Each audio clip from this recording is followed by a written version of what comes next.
Mr. Creepy. The storyteller.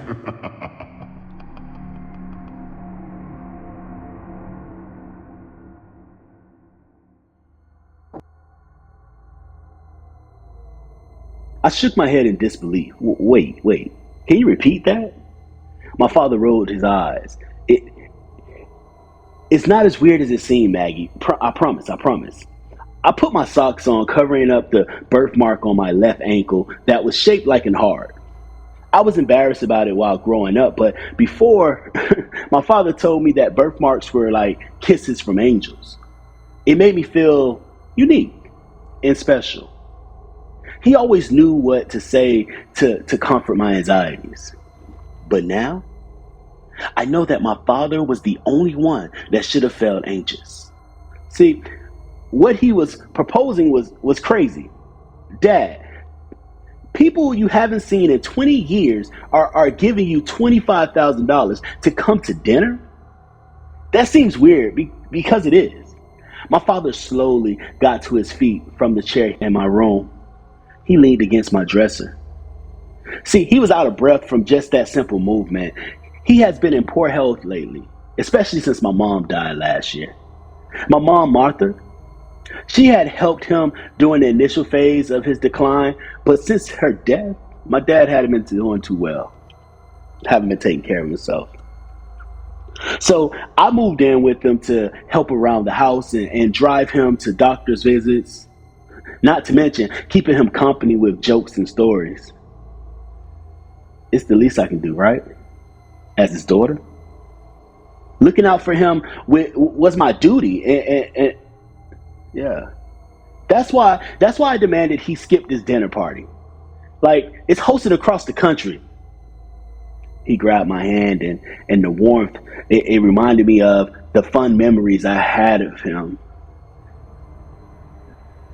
Knowing he was ill and held at only the age of 58, I always made my throat dry and my eyes well in tears that he's so young and I don't have much time with him. He wouldn't be around forever, and I knew that, but that thought still upset me. Honey, I haven't seen the Remberts in 20 years. Your mother and I were very close with them until we had to move to Florida. We had a tight-knit group of friends in California, and it would be a delight to see them again. Before it's too late. The Rimmers know the only way that they can get everyone together is to entice us with money. With $25,000, my father laughed. Trust me, they can afford it. He grabbed his suitcase and lifted the handle. Wait until I send you photos of their mansion. You'll see. You'll understand. They're richer than rich. They don't, you know what? You don't have to send me a photo, I said in disappointment. I disappeared into my walk-in closet. Why don't I have to send you a photo? You don't want to see it? I emerged with my own luggage in hand because I'm coming. He refused at first, but he knew I wasn't going to take no for an answer. My father was unhealthy, and I wasn't going to let him travel alone. He needed me, and I wanted to help. Much to his disagreement, he relented as I purchased the plane ticket from my phone. He grumbled all the way to the airport, but I didn't care. Our Uber stopped at an iron gate that spanned the length of a wide driveway entrance. As soon as we approached, a buzz sounded out and the gates opened. Our driver continued. My father's excitement was unimaginable. He rarely spoke of his time in California, so I was eager to hear the tales from his friends. Once the mansion came into view, I realized how correct my father had been. The Remberts were not only wealthy, they were ultra rich. This mansion was massive.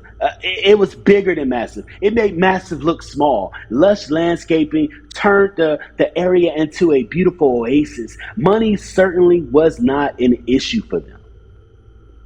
We exited the car and grabbed our luggage. My father mentioned how the house hadn't changed a bit, and I can only imagine the wild parties they had here decades ago. I glanced at the eaves and wondering if banners hung during ritzy events. I caught sight of a gazebo in the side yard and wondered how many millionaires had conversed there. I was noticing the beautiful wooden front door when I noticed something strange about it. It it it, it seemed too thick, like it seemed too industrial. Then it opened.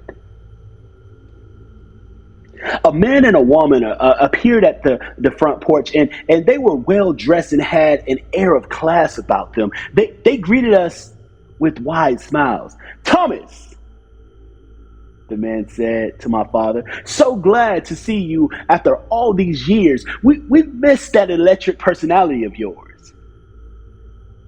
And I've missed your hospitality. It's great to see you again, my father replied. The man became somber. We heard about Martha. She was a sweet woman, and we offer our condolences. My father nodded. Thank you. I appreciate that. It's been tough, but I'm getting through it. And who is this? The woman asked. This is my daughter, Maggie. My father put his hand on my shoulder. Maggie, this is Preston and Shia Rembert, our host for the night. The couple regarded one another. Then Preston said, Thomas, we didn't know you were bringing a plus one. My father gave a half-hearted laugh, understanding the situation we were in. I'm a little less independent these days now, and my health isn't what it used to be since Martha died, and Maggie insisted she accompany me. Would that be a problem? The couple looked at each other again, then granted us a big smile. No problem at all, dear Sheila said. There is one rule, though. What's that? I asked. Then he held up a basket, a small wicker basket, and no cell phones at the dinner table. Wow. This really was going to be a posh setting. They want no phones, no pictures. I wonder who's going to be here. I looked inside the basket and found several other cell phones. My father and I added to the pile, and we walked in. We don't want those pesky notifications ruining our conversation this evening, Preston said, and took the basket. Come in, Sheila offered. Everyone else is already at the dinner table. We have a lot to get to, so let's get started. The splendor of the home's interior was unmatched from anything I've seen before. The inside of the house was extraordinary. Elegant marble flooring, exotic wood used as accents, priceless artwork all on every wall, towering ceilings. It was extravagant and made me realize how their $25,000 attendance handout was nothing to them. We turned the corner to find the dining hall. The place erupted in celebration. Everyone was already seated at the table. They stood to their feet and hugged, kissed, and bantered when my father walked in, who in turn introduced me. A woman in a designer mini dress hugged me with a kiss on the cheek. Her styled grayed hair poked my forehead. I'm Wendy. It's a pleasure to meet such a beautiful young lady, she said, then snickered after she added, you certainly didn't get your looks from your father. A pair of men took turns shaking my hand. They were both in Armani suits and had slicked back salt and pepper hair. I'm Anthony, the taller one said, and this is my husband, Brendan. Nice to make your acquaintance, I replied. The pleasure is all ours, Brendan said. Then he kissed the top of my hand. Next, a man donned in a three-piece suit, his white mustache moving as he spoke. I'm Lennox. He scooped his arm underneath mine and led me to the table. Everyone else followed, including my father, who hasn't stopped smiling since his friend's greeting. You can sit by me, dear, Lennox said. That way I can tell you all the trouble your father got us into when we were younger. My father rolled his eyes and laughed. Oh, don't believe him. Don't listen, hon. It's not true. It's all jokes. Everyone was so jovial, and as they found their seats just in time for the host to take theirs. Preston was at the head of the table and Shia was beside him. The table setting was right. It looked like something out of a movie or a restaurant that you'll see in a movie.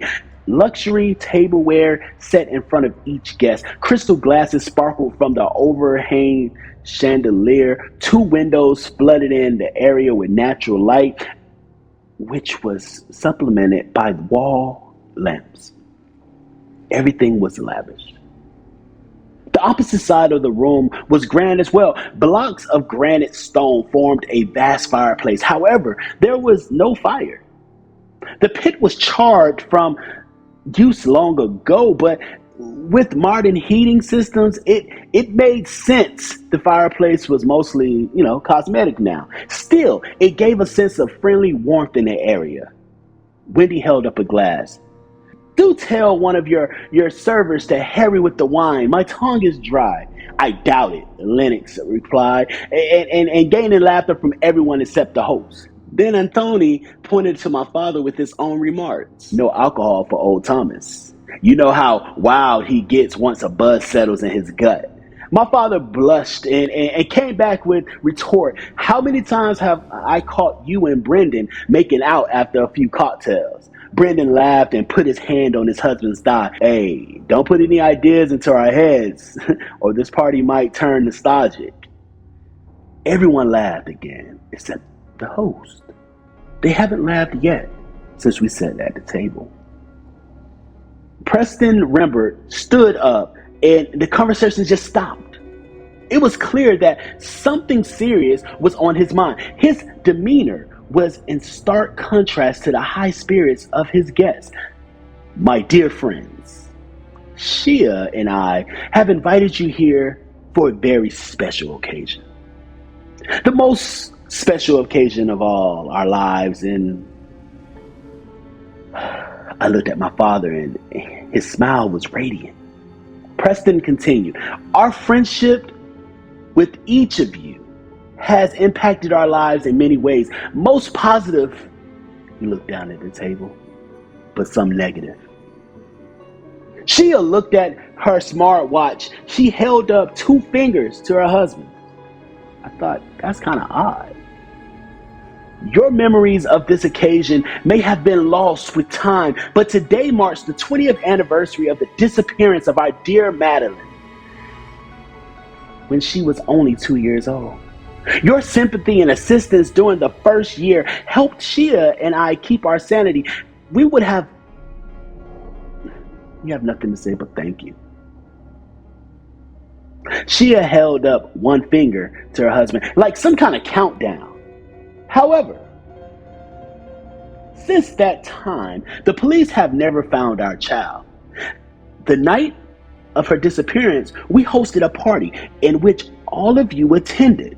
The police say she walked out of our home and during the party and fell into the river located behind the backyard. All evidence pointed to the river as the culprit. She's dead. She and I, we have processed that and we understand that. He sniffed lightly. But all of you were in attendance to that party. 20 years ago, you were questioned by the police and let go. The police reports say that none of you saw Madeline at all. Shia then stood up. Over the last year, we conducted our own extensive investigation and have come to one conclusion. This is why we invited you to our home. Preston reached underneath the table and produced a shotgun. We believe police reports were wrong. Shia checked her smartwatch again and said coldly, someone here took Madeline and killed her. Tonight, we're going to find out who. Then Shia pressed the button on her watch. The house began to rumble, metallic whines resonating throughout the house. Tableware trembled and clicked. The dining hall began to darken. Metal panels slid from the casings inside the windows until the glass was completely covered. My view of the foyer produced a sight of thick steel skating down to cover that beautiful wooden front door. The house became dark as every window and door was covered by an inch of steel. Only the lamps on the walls provided light. Preston engaged a pump action of the shotgun and loaded a round into the chamber. No one leaves until we learn who took our daughter and why they killed her. Lennox, Anthony, and Brendan, they cackled with laughter at the situation. This was a dark attempt at humor. That's what they thought. Wendy seemed more confused than amused. My father, on the other hand, looked panicked. He realized this was no attempt at humor. There was a seriousness in Preston's threats. Lennox tightened his tie and approached his old friend Preston. He gave him a hard slap on the back. Old age hasn't deteriorated your funny bone, I see, Press. If this is the appetizer, I can't wait to see the entree. Shotgun erupted. Lennox fell back, and a cloud of red mist followed. The man slammed against the antique hardwood floor, clutching the moist hole in his stomach before going limp. Wendy fell out of her chair, and as she screamed, Lennox, blood that peppered her face dropped onto her designer dress. Anthony and Brendan grabbed one another and dashed out of the dining hall to hide, their howls of terror echoing to the chandelier. I was frozen in place, unable to comprehend the murder I just witnessed, my chest pounding and thumping from the racing heartbeat, and my skin turned numb until I felt a warm hand on my arm. Maggie, let's go, my father shouted. I grabbed my father's arm and we hurried towards the grand foyer. Meanwhile, Wendy sat on the ground weeping and begging for the members to say this was all some kind of sick, twisted joke. This is no joke, Shia screamed, and grabbed one of the steak knives from the table. We want answers, damn it. We deserve to know who killed our child. She slashed Wendy's outreached hand. Wendy groaned in pain and I don't know anything. Do anything to Madeline. None of us did. You both just going insane, damn it. Shia slashed again, this time slicing off one of Wendy's fingers. We went insane with grief decades ago. If we die tonight, then so be it. We will die knowing that our child's murder has been avenged. My father and I made it to the front door. I grabbed the lip of the steel panel, but even with all my strength, it didn't budge. My father tried too, but his attempts were unsuccessful as well. From where we stood, I can see parts of the other room, a library and a living room. Every door that led outside, every window, every exit was covered by steel. We were completely trapped inside of this house. We heard Wendy scream again. Think, my dad said. You've been in this house before. Where can we hide? He was trying to jog his memory. His eyes darted back and forth from rising and then stopping on the staircase. Follow me. We got to the landing. It was halfway to the second floor. We heard Wendy shout, she probably drowned in the river like the cops said, damn it, before a shotgun blasted silenced her. We have to hurry. I nodded, but the breath of my father was shallow and weak. Still, he hurried to the best that he could. For my sake. He knew he had to protect me from these psychos. He knew this psycho couple was going to kill us. His love and courage knew no bounds. He was going to protect me no matter what he had to do. We had to hide. We had to survive. When our shoes touched the second floor hallway, I heard Preston shouting from the ground foyer, Anthony, Brendan, Thomas, all we want is the truth. Father grabbed my face and stared into my eyes. Maggie, they're completely lost their minds. I'm so sorry I let you come here with me. I'm a terrible father. Dad, I stopped him. I'm the one who decided to come. Me. It's not your fault. I'm so sorry, honey. Tears formed in his eyes and he hugged me. We trembled together for our shared distress. Dad, apologies can wait. Do you remember anything about this house? We have to hide. Where can we hide? The staircase creaked from approaching footsteps. Preston and Shia were getting closer. My father composed himself. His eyes began to dart around while he thought, and then he pointed down the hallway. It's the guest room. It's on the right. Hurry, let's go. The Rembrandts' plan was going as expected. They had expected their guests to hide in the massive mansion while they killed and interrogated each one by one to learn what they wanted. They knew that this was going to work, and I knew this because every single door in the hallway had been left wide open. Not only that, but every door had a block of wood nailed in front of it to prevent it from being closed. No one could barricade themselves in a room. No one could escape their wrath. Their evil revenge plot has been planned meticulously. My father and I slipped into a guest room he identified.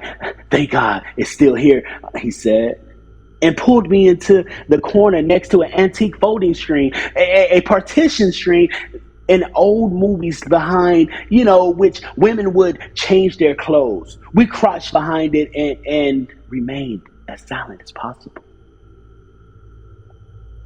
The silence didn't last long, though. Shia stumped into the room, and her deep breaths sounded like a predatory beast on the prowl for prey. I stared at the flowery design of the antique folding screen and willing and hoping and praying she would leave. Fear shrouded every emotion. My knees trembled with dread.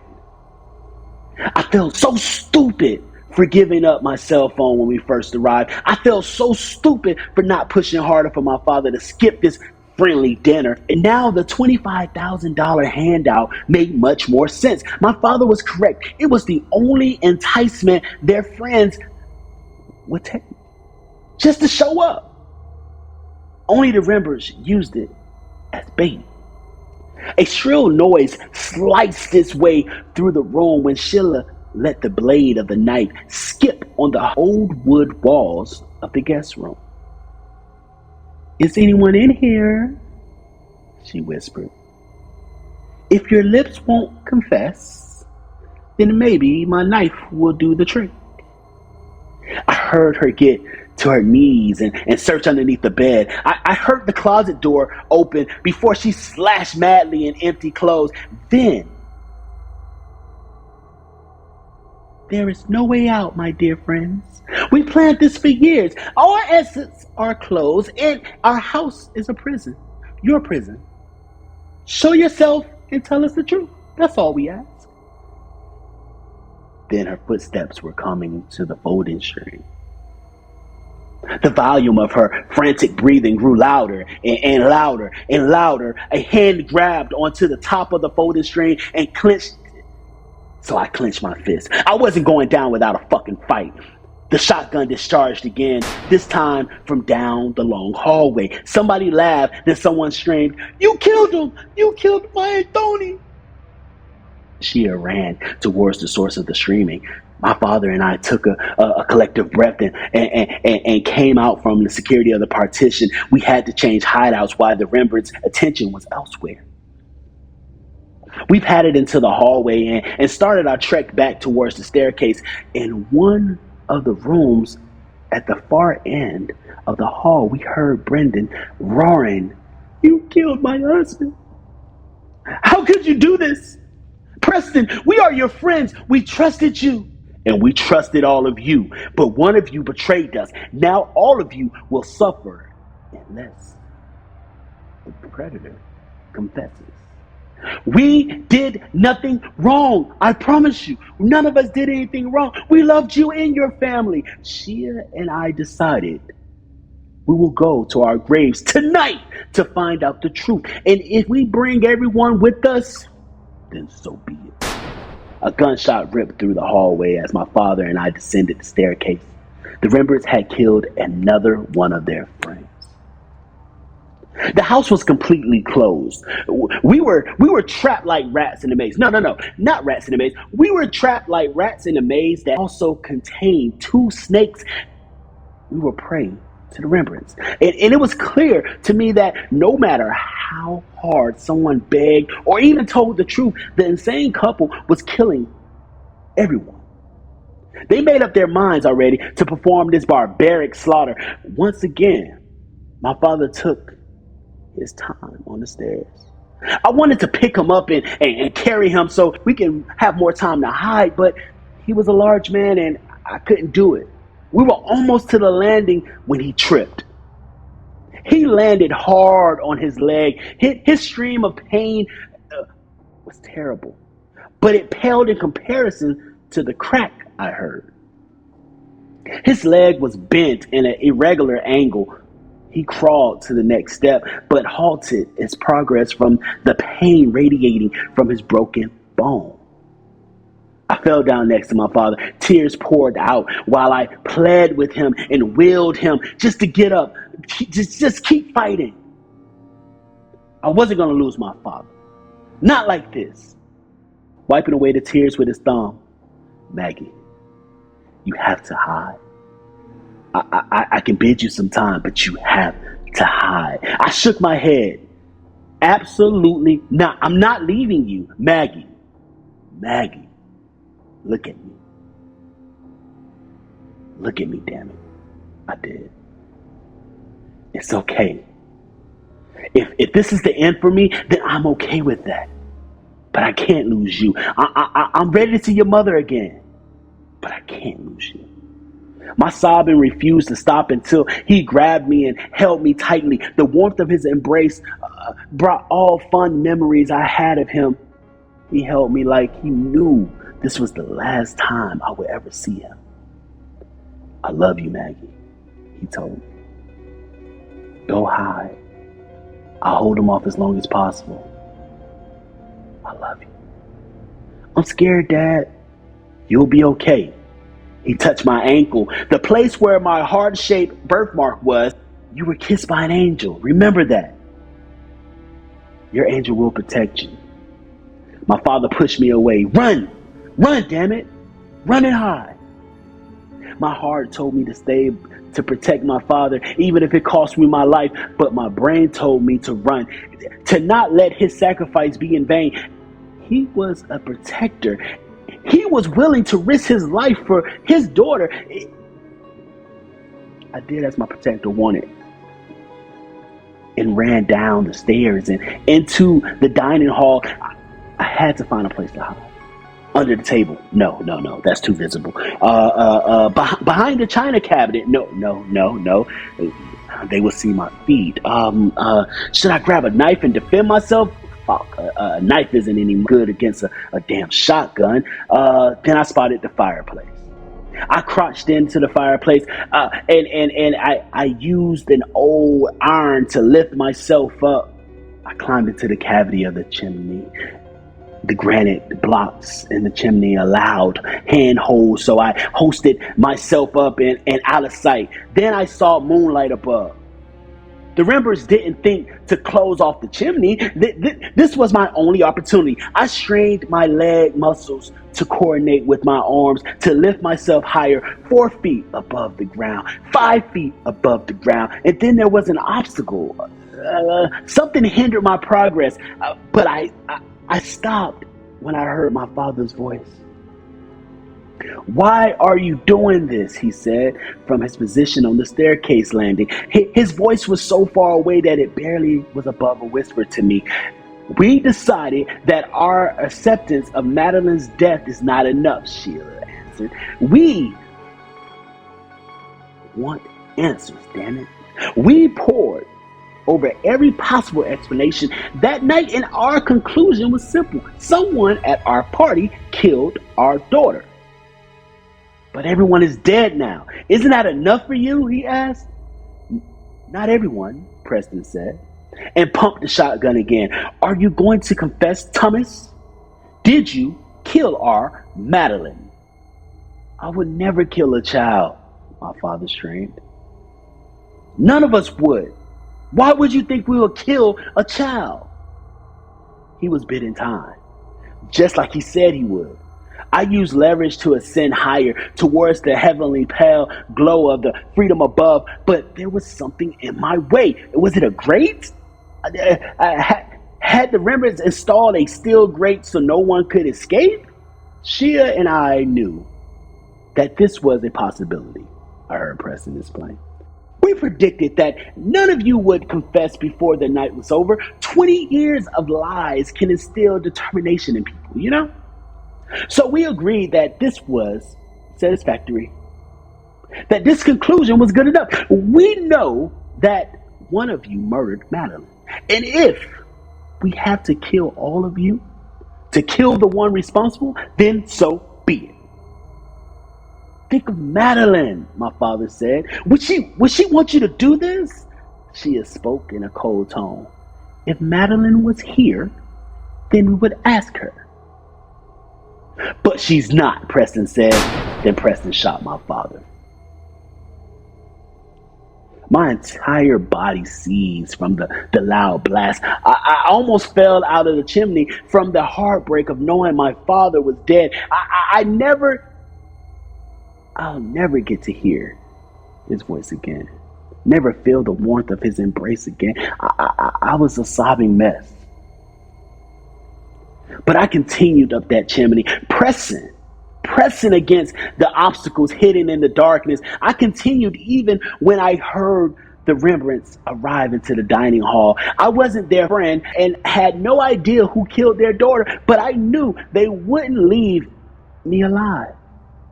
I had to escape my captivity or I would die as well. We can hear you, dear, Shia announced into the fireplace opening. You're scurrying around like a squirrel in there. Go to hell, I screamed, and used all of my strength to push past the obstacle in the way.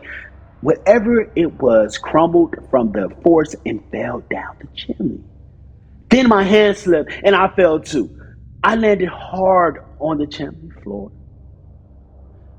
I screamed in agony as waves of pain radiated from my ribs. Once I gained my bearings, I looked up expecting the shotgun to be pointed at my head. Instead, the Rembrandts were crouching beside me. They were crying. Then I saw what had fallen from the chimney. My obstacle, it wasn't a grate or metal bars. It was a skeleton that had been trapped. I had jolted the bones loose from the position of the stones and of the fireplace, setting it off balance to fall below. The Rembrandts were picking up the remains, caressing them, and watching as their tears dropped on the old bones. Madeline. She was here the whole time. Preston picked up a skull and stared into the hollow eye cavities. My sweet Madeline. She must have gotten stuck in the chimney. The shotgun fell out of his grasp onto the floor and he collapsed into a weeping pile of sorrow. Madeline, my sweet baby girl, I'm so sorry. I never looked in the chimney. I'm so sorry. I never looked in all these years. I could have. Deployed to get all their friends to their mansion. The insane idea that one of their friends killed their daughter. The murder spree of killing the people they said they loved. The murder of my father. It was all for nothing. Madeline had been here the whole damn time. This understanding lit a fire of rage into my core. While the couple wept over the bones of their missing daughter, I used that newfound anger to begin my ascent again. 5 feet, 6 feet, 7 feet. I used leverage and what remained of my strength to hoist my body up to the tall top of this chimney and towards the moonlight. I was escaping the trap that the Rembrandts had set, a web of deceit that my father and I had fallen into. I rose higher and higher, seeking the triumph of this escape like a rat finding the exit of a maze. My palms fell flat against the top of the chimney, and I heaved my body out of the house into the cold night's air. I was free. I love you. whispered echoed from the belly of the chimney. And I love you too, added another. Then came 2 gunshots, and I knew the Rembrandts were dead.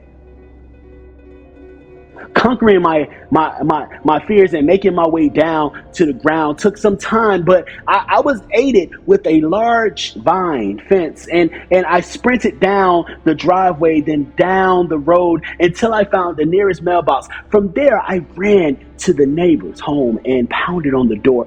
All of this was a blur to me, and I only know this from what the neighbors said to the police in their reports.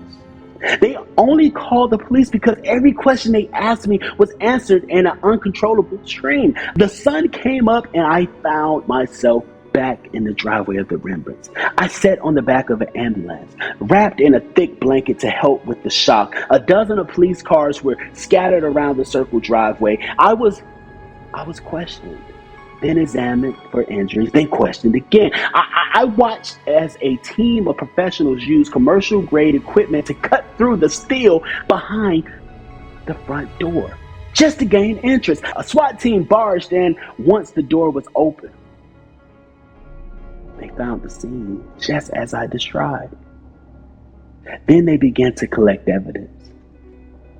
Crime scene investigators poured into the house and commenced a full investigation. I sat on the back of that ambulance and I waited for them to bring out the body of my father. I was going with him to the morgue. I was not leaving him alone. I was going to ride all the way there with him and support him even in death. The thought occurred to me that I had to bury both my parents within 12 months of each other. I could barely contain my despair. Then I overheard a pair of the crime scene investigators. They were holding boxes of evidence, documents, photos, hard drives, all from the house. Excuse me? I said, and barged into their conversation. What did you say? The woman frowned at me. I told my colleague that I carried out an inspection of the bones. Anyone in their field knows that the bones in the fireplace do not belong to a 2-year-old child. She fished out a photo from the boxes. This is Madeline Rivers. She was only 2 years old when she disappeared. I took the photo. The woman shook her head. The bones in the fireplace belong to a man, probably in his late teens.